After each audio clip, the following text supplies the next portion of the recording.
Assalamualaikum warahmatullahi wabarakatuh. Saya Muhammad Fikran Kitarazaka, mahasiswa Administrasi Pendidikan Universitas Pendidikan Indonesia. Saya akan menjelaskan materi mengenai kepemimpinan dan budaya organisasi. Adapun pembahasan yang akan dipaparkan yaitu konsep kepemimpinan, pendekatan dalam mempelajari kepemimpinan, principal leadership, pengertian budaya organisasi sekolah, unsur-unsur budaya organisasi, dan pembentukan budaya organisasi. Oke, langsung aja kita masuk ke pembahasan yang pertama yaitu konsep kepemimpinan.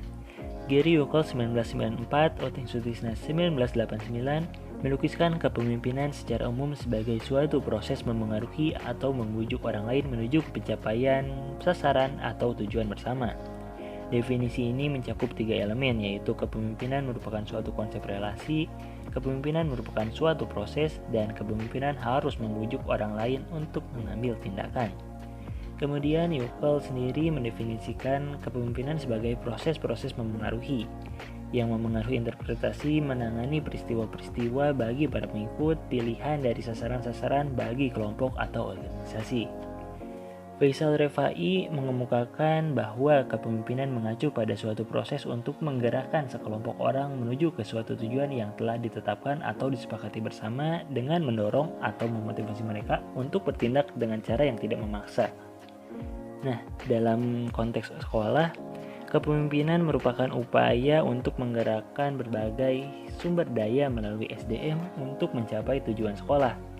Maka dari itu harus diketahui secara akurat bagaimana kepala sekolah sebagai pemimpin sekolah yang berada dalam lingkungan sistem terbuka harus memimpin.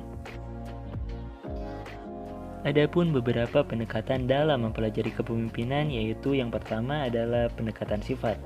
Pendekatan ini melihat kepemimpinan sebagai suatu kondisi yang terjadi dikarenakan faktor keturunan. Pendekatan ini menekankan bahwa kepemimpinan itu tidak bisa dilatih tetapi merupakan bakat dari keturunan. Yang kedua ada pendekatan perilaku. Pendekatan ini melihat kepemimpinan sebagai suatu perilaku yang bisa diamati dan dipelajari sehingga kepemimpinan bukan suatu hal yang disebabkan faktor keturunan semata.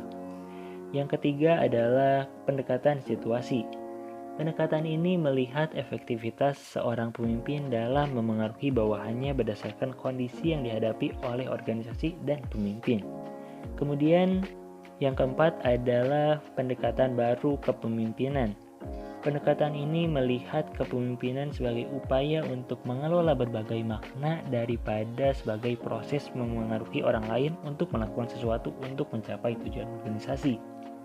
Dan yang terakhir adalah pendekatan dispersed leadership. Pendekatan ini melihat kepemimpinan sebagai aktivitas yang tersebar, bukan terpusat dalam suatu keformalan yang dibuat oleh pemimpin.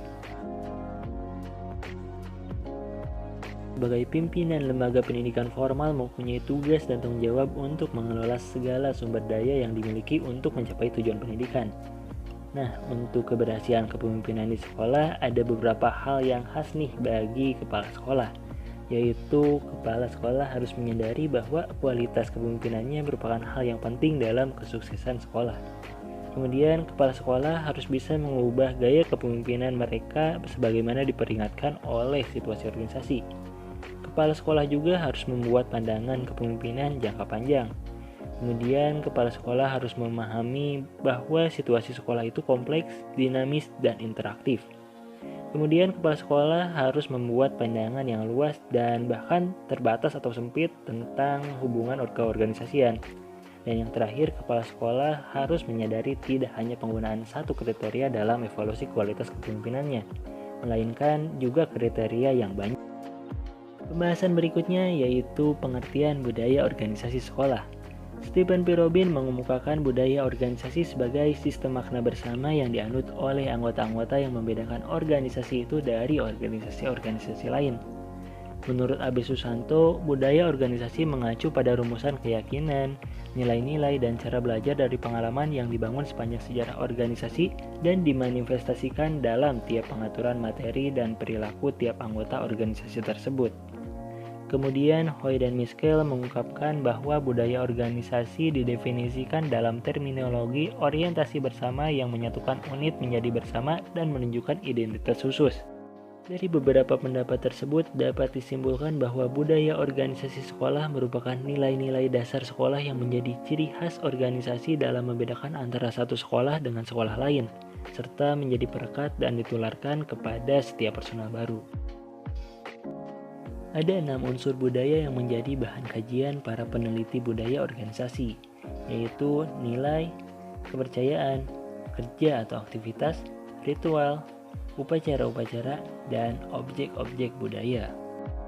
Nilai dan kepercayaan merupakan perekat yang akan mengikat para anggota secara keseluruhan. Nilai dalam organisasi akan menjelaskan prinsip organisasi mengenai sesuatu.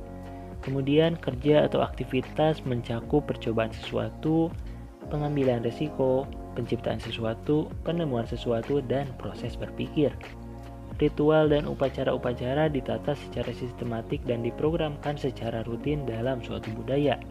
Objek budaya adalah simbol-simbol yang memberitahu kepada kita mengenai budaya melalui aktivitas, kata-kata, benda, kejadian, atau perilaku. Robin mengemukakan bahwa budaya organisasi dapat terbentuk melalui 3 cara, yaitu yang pertama adalah seleksi. Sejak awal sudah ada penekanan bahwa hanya pegawai-pegawai yang memenuhi kriteria organisasi lah yang dapat diterima. Yang kedua adalah sosialisasi. Penamaan norma-norma yang ditetapkan organisasi dapat dilakukan dengan cara membicarakannya dalam rapat-rapat, pertemuan-pertemuan lain, atau bahkan dengan alat atau media khusus. Dan yang terakhir ada manajemen puncak. Pemimpinan menjadi pendorong kuat bagi tumbuhnya perilaku bawahan. Pimpinan harus menetapkan norma-norma perilaku yang dapat diikuti bawahannya. Di samping itu, apa yang dilakukan atasan dapat diobservasi dan dinilai oleh bawahannya. Dengan ketiga hal itu, maka budaya organisasi dalam suatu organisasi akan terbentuk. Setiap pembahasan telah tersampaikan, maka dari itu video presentasi ini saya akhiri. Mohon maaf bila ada kesalahan dan terima kasih.